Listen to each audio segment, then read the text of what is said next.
Hi guys, welcome back to my channel. I'm hoping I have a little bit better of a setup today. We'll see. We're still experimenting. So I wanted to very quickly go over what a junk journal can be and what I'm going to be using the things I made last time for. I got a lot of questions about, wait, what is this? I don't see lined paper. This is not a journal. So a junk journal originated with scrapworkers who were just making journals basically out of recycled material, anything they found in the mail, junk mail, things like that. They were using them for, you know, scrapbook type journals, but things that you could also write in. And then junk journaling kind of became its own thing. And then now we have smash books and glue books, and basically this is my take on a junk journal and what we're going to do. But YouTube and Google have tons of information if it's something you're interested in. There is no one right way to make a junk journal or a regular journal or a smash book. This is art, so no rules. So I'm going to show you what I did really quickly. This is, I guess it'd be better if I put it like this. This is the junk journal that I put together yesterday to have something to work on. So this is a piece of a paper bag, and I did a bunch of treatments on it. It's kind of dark still, huh? You can kind of see. It's supposed to look like faux homemade paper, and I really love the way it feels. It was super fun, easy to do, so I can show you guys how to do that at some point. This is the inside of it. Now all this is held together with, these are just these little book rings that I bought a package of, I want to say 10 of them at the Dollar Tree. So here's the other thing, you can do this super cheaply. Doesn't have to be an expensive hobby. It does kind of take up a lot of room if you're a paper hoarder like I am, but we're not talking about that. We're just talking about expenses. Most everything that I use comes from Walmart, the Dollar Tree, and the recycle bin. So there's that. So this is my cover, my front. And this is the inside. So both of these pieces are one of these file folders. Got this at the Dollar Tree, a pack of 6 of them for $1. You can cut them down. They're pliable, but they're sturdy. You can fold them up. You can do whatever you want with them. So that's what this is. This part flips open where you can write or glue or whatever you want. And then it opens. And then this side opens as well. This is covered in book pages and glue to make it sturdier. So you can write in there, you can glue, you can write over here. So that's a manila folder. This is a cereal box, as you can see from the back. So now I have 2 big pages that I can fill up and work on and do whatever I want with. These are another cereal box. This was in a card. It was around a card that someone sent me in the mail, so I just poked holes in it with my punch and used it. More cereal boxes. We have an index card, so I have room to write there if I want to. This is the bottom of an envelope that I just tore off, and now I can turn this into a little pocket if I want. Reglue it, obviously, but this is a page, a clipping from a book. I like the words. This is a copy of a piece of our genealogy that my grandmother put together. This is an envelope from a birthday card my grandma sent me years ago. These are book pages from one of the books that I dismantled. I don't know if you can see, that's Pinocchio right there. This is, it came in the mail with some of my health insurance information. It's a flyer about staying home and staying safe during COVID.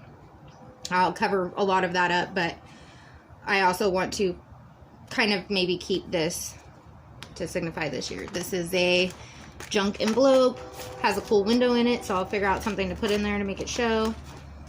These little pieces I can pull out and glue onto something bigger, or I can decorate them as they are. The same with all of this. I can layer it up, whatever. So these are from another file folder. This is from a Disney book that I had. It was the year I was born. They did a Disney yearbook for 1981, and my kids had colored in it and scribbled in it, so I took some of the pages left. This one says Kids Fun Factory. Just thought that was cute. another cereal box. This is from an old Popples book. I put this in here because I love the Popples. I'm a huge fan of retro cartoons, but also I liked how big the page was. I don't have to add much to it to make it fit into this oversized book that I made. So there's that. This is an Uno card. My deck has been lost, so I have bits and pieces of it laying around, and I figured why not use that for a little card. This is obviously from Progressive at my old address. I just punched holes in it. So that's basically it. More cardboard from a cereal box. And then this is probably going to offend someone, but that's okay. So this is a map from The Unfinished Tales by J.R.R. Tolkien. I could unfold that top one, but I'm not going to because I don't have 3 hands. This is the last page of my book currently. I don't know if it'll stay that way, but then you flip it over and we have that. That's my back cover. So these are pieces of napkin. This is the book plate from the inside of the first page of the book. I wanted the elven writing. I may do some more decoration on this, and then it's just a bunch of old book pages beneath it. So I was able to put this together in, aside from this piece and the back piece, probably less than 20 minutes is what it took to punch all the holes and string everything on rings, and I didn't even look for anything. This was pretty much all just piled on my desk because I am a paper hoarder. And then, as you can see, this is one of the altered paperclip bookmarks that I showed you guys last time. I'm going to use it to keep this map tucked away. This is a piece of cardboard that's lined with book pages, and I just put that underneath the paperclip for a little bit of extra decoration. So now I have a junk journal that I can fill up with all kinds of techniques, different papers, images, whatever I want to do. I can cover all of this. I can write on all of this. The main point of this is just to be doing something kind of creative. Like I said in my last video, my channel is just going to be to try to keep us busy during quarantine. But as you can see, I have a pretty chunky book to work with, and it was low effort and very minimal cost. So pros and cons of this style: you could put all this in a 3-ring binder and you would have a lot of steadiness. That would be nice, but this is kind of wobbly. I'm not the hugest fan of this style, but I didn't want to do something that involves sewing signatures together or gluing with a book press, trying to keep this very beginner user friendly. So for this, all you need is a stack of paper and a hole punch of some kind. You could use a regular the silver 1-punch holes. That's not what they're called. Just a single hole punch, I think. I don't happen to have one of those. What I have is a 3-ring hole punch. And I've had this for, I don't know, probably 10 years. Probably longer than that, actually. I think I got it when we were first homeschooling, when we lived in another town, so that would have been forever ago. But I want to say it was like $10 or $15 at Walmart. So there's that. If you don't have, if you don't have rings, but you do have a hole punch, you could use ribbon instead of rings. You could use floral wire, bread ties. You just need something kind of sturdy. Okay, so there's that. And then the other major thing that I use a lot of, Elmer's glue. And right now with the back to school sales, it might be cheaper to buy the 50-cent bottles, but I'm trying to recycle and reduce my carbon footprint. So if I can buy a bigger bottle, I'm going to. This was $6.44. I just checked the website this morning. Not that expensive, and I've been using it, I don't know, at least a month. So a little bit will get you a long way. I also have gesso. This was $9 at Walmart. Let me see if I can find the book that I have. See, this is the Disney yearbook that some of those other pages came from. So gesso is like white paint. It'll do, I don't know if you can see the difference. So that's as bright as the pages normally are. Now you can see I put 1 layer of gesso on these. So they're covered a little bit. I'm going to do probably 2 or 3 more coats, and then you can sand it if you want to. If you want a pristine white surface, which I never do. You could use gesso if you want it, if you have it, if you care about it. If you don't, you don't need it. This is more paint.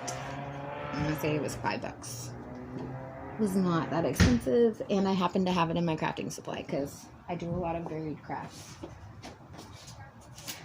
So these ones that we worked on the other day in my first video were put together with nothing but glue and book papers. And these are all the back of recycled cardboard from around the house. This one is book papers and a napkin. This one is book papers, glue, and I think there's a little bit of gesso on this one now because my kid attacked it with a paintbrush after I was done with my video.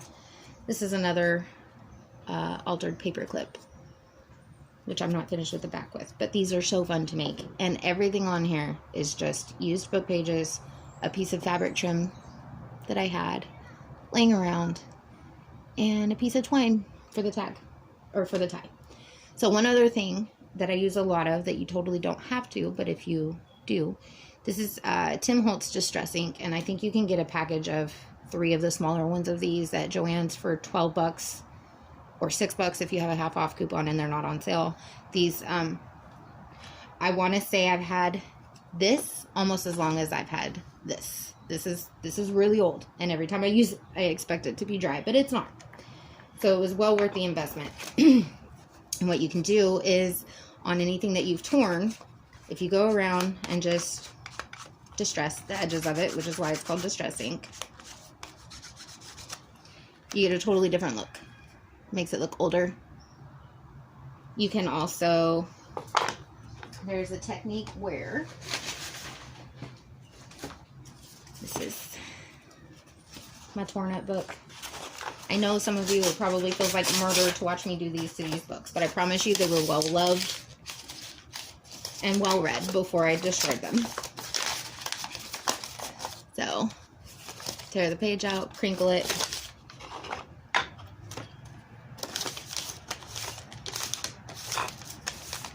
Lightly rub your ink across some of the wrinkles.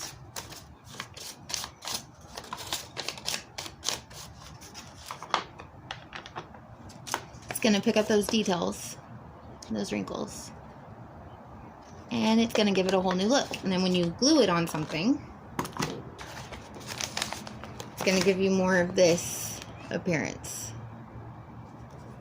Old, weathered, kind of beaten up, which is the way I like things to look. If you don't have ink, but you like that look, you can use a strong pot of coffee or tea. You could just take some of the liquid and rub it across. You could tea stain and coffee dye your pages. There's all kinds of things that we have laying around the house that you can use to make this style of art. Which, I mean, all together, I have probably spent less than $50 on all of this, my entire scrapbooking collection, to be honest with you. You can buy scrapbook paper pads and things like that. I normally don't, because I feel like we have enough paper laying around that needs to be used for something else. So again, these are the altered paper clips, and the shiny stuff is a piece of ribbon. Everything else is used books and little pieces of lace that I had in my scrapbook stash. Oh, this is a piece of chipboard, which is stronger than like the cereal boxes and the manila folders. I got this at Michael's. I got a whole book of them forever ago. They were a scrapbooking clearance type of sale. I'm not really a huge fond of them, but I'm using them because they're in my stash. But this is a coffee filter. I don't know if you can see that. There we go. Yeah. So I made this pretty page. This is a, piece of my twine. This is a piece of my lace and a little doily. I made this page, and it's a pocket. So for this, if I wanted to attach it to my junk journal, I've already got holes, so I could decorate the back, use the holes, attach it, or I could find one of these bigger pages and glue it on there as well. So the whole thing is just about layering until it looks the way you want it to look and until it feels finished to you, which is probably why I rarely finish anything. Not very many things ever feel finished to me. So we have this, and then there is always, you can take anything and turn it into a junk journal for yourself. So this is, we get these in our mailbox all the time. They're shoppers ads for local restaurants and stores. They're held together with staples along the edge. But this, you could just open this up and start gluing things right on this if you felt like it. You know, it might be too flimsy of paper to hold something like this, but I could definitely take a piece of this cardboard, glue it right there in the corner, and then start covering the rest of the page with whatever images I wanted. You could use white paper. You could do it however you want it, but this is pretty much a pre-made literal junk journal because it's junk ads I'm not going to use. I wish that I had a finished one of these to show you guys, but most of them are still packed away from when I moved. But this is just a composition notebook, and we all know these are on sale this time of the year for a very good price. So now you already have white pages ready to be written on. You could, you know, take all of your embellishments, stick them on there, fill it up with some pretty bookmarks, and then you have a place to not only store the beautiful pieces of recycled cardboard you've turned into something pretty, but you can write without having to add written lined paper. So there's that. That, I want to say this was 25 cents. You can take old books. Instead of tearing the pages out the way I do, you could tear out some of them to use for decoration. And then again, the same thing. Just put your embellishments in and go to town. You could glue white paper right on top and start writing. You could write right over the words, however you wanted to do it. So that's basically my version of what a junk journal is, and some helpful ideas for you guys if you do want to get started. But like I said, basically all you need is something to glue on, some recycled cardboard, and some glue. There is nothing. It should cost you less than $5 to start doing this if you wanted to do it. And it's fun. It's easy. There's no rules. That's the best part. It's just whatever you think looks good, whatever you have laying around that you would like to use. And if nothing else, if you don't have anything except permanent markers, most of this cardboard can be colored with Sharpies. And then you have a base for layering other things up and making it look how you want. So I will hopefully be able to shoot more videos this week and show you some more techniques and things like that. I'm not 100% happy with this setup yet, but I feel like we're getting there. Slowly but steadily, right? So I hope you guys are having a good week. You're making good decisions and being safe. And I will talk with you soon.